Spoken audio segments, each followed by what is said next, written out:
Yes, hi everyone.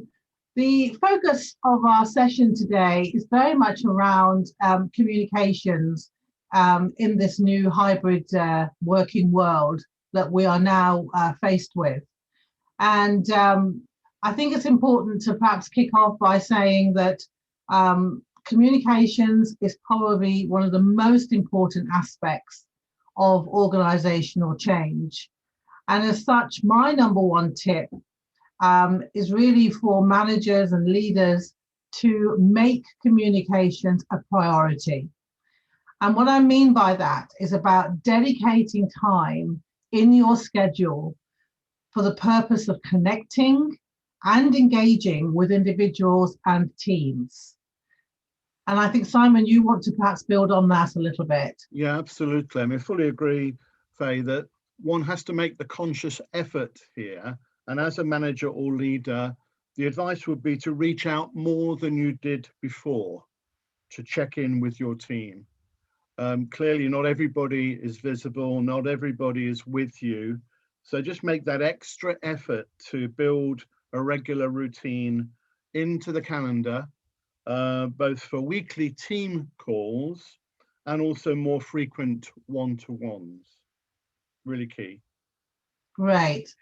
And I think once you actually start that routine and it becomes, as Simon says, a regular occurrence, one of the other key things that I think is important is that you adopt what I would call an active listening style. And this is where, you're actually asking open questions, you're seeking feedback, and then you're actually listening for the responses that the individual or the teams are actually giving.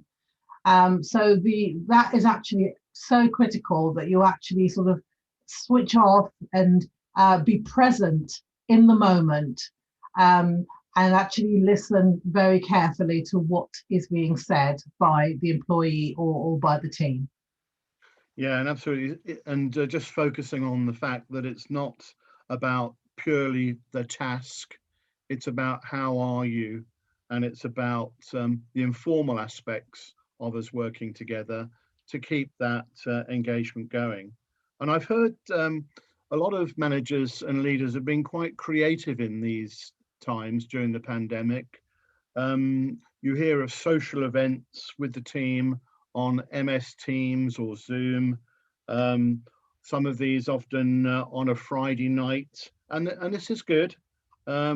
I know of one leader, for example, who has MS Teams and changes the background on their screen to a pub bar, so complete with all the optics and a dartboard in the corner. And that sort of creates this informal atmosphere that we need to have to stay connected in these times. However, do start these meetings early so that it doesn't eat into the late evening or the weekend of your team members. Great. Well, I think that's an absolutely critical one, as Simon has said. Another one that I think I would highlight here is around truly demonstrating the interest that you have in your people.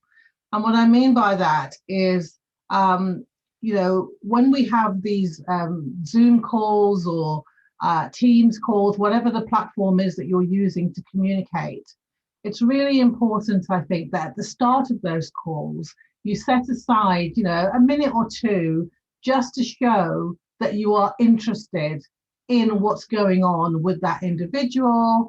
And so it's really nice if at the start of the call, you ask them what's going on with them. Is everything okay with them and their family and friends?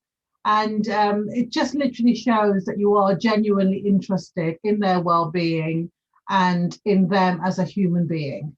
So I think just having that 1 or 2 minutes to talk about, setting aside the business to one side and then just having that conversation to check in with that person.